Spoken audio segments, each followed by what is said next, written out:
My name is Cheyenne Ferranti, and I will be presenting on the wine industry of Portugal. First, I want to start off by talking about the geography of Portugal. Portugal is included in the European continent. It shares a mass of land with Spain. It is a little sliver, while Spain is kind of a big chunk. Um, Portugal is divided up into 21 communities. Unlike the United States, we're divided up into, like I said, states. They also include the Azores and the Madeira Islands. My family is from São Miguel, Portugal, of the Azores Islands. Um, these borders were established in 1139, which makes it one of the oldest established territories in the world and the European side or the European hemisphere. It was first colonized by the Phoenician civilization of 1200 BC. In Portugal, the legal drinking age is 18 years old, much like that of Germany, France, the Czech Republic, Argentina, Brazil, Mexico, South Africa, Spain, the United Kingdom, as well as Ireland and other European and South American countries, as well as Canada, our northern neighbor, have the drinking age of 18, while we are at 21. So, specifically, what is wine? The formal definition is a beverage that comes from the partial or complete alcoholic fermentation of fresh grapes that are either crushed or not. The actual content shall not be less than 8.5% of alcohol to the volume. So if it can be higher, just not less. There are four main variations: red, white, rosé, and sparkling. A sommelier is someone who is trained in the knowledge of wine and is professionally working in restaurants or wine cellars. They are experts in wine pairings, the flavor profile of specific wines, as well as recommending you different variations and um, different fermentations and different companies that possibly can offer something that you would like. They also show you the proper tasting techniques. I don't know them, but I know there are some where you look for the legs of the wine and you kind of swirl it around, you tip it around, see the streakiness inside the glass. It's a whole professional thing that I don't know too much about. Specifically in Portugal, they have what is called port wine, which is a red wine that is fortified by adding distilled brandy. So during the fermentation process, about halfway, less than halfway, they stop the fermentation of those grapes by adding a liqueur such as brandy, and that helps to and that helps to change it to be a port wine.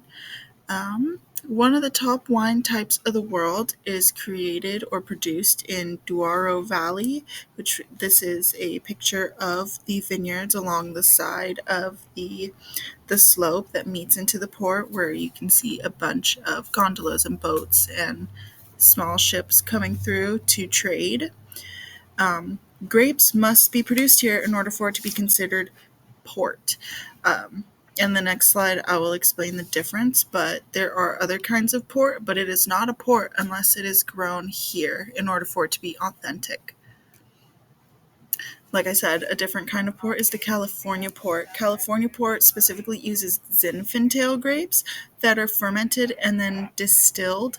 It's the same distillation process as the port varietal grapes, but it's grown in California, making it a California port. Um, In Portugal, specifically on Pico Island, we have volcanic wine. Volcanic wine is made from grapes grown near an active, dormant, or an extinct volcano. Other places other than Pico Island of the Azores Islands include Santorini of Greece, Mount Etna of Sicily, Italy, and Mount Vesuvius in the Campania region of Italy. Furthermore, about Pico Island, it is an active volcano area, but it is mostly dormant in the archipelago region, which is the area that it's actually sustainable for things to be and for life to be. Um, On Pico Island, they have the Pico Island Wine Cooperative, which was founded in 1949. It brings together grapes of over 250 growers to produce wine together to create their own varietal of wine. Tasting and tours are offered here all over the island, different cellars, different wineries, different companies. Wine tastings of Pico Island that are offered, I found on like travel websites. Pico Island themselves doesn't really put out too many tasting tours, but there are companies that put out tasting islands. The first one is volcanic wine and food tasting parties, where you are paired up with an Azorean family and you share a evening of a meal with wine, and they help you figure out what tastes you like, what foods could possibly go with the wines that you're having.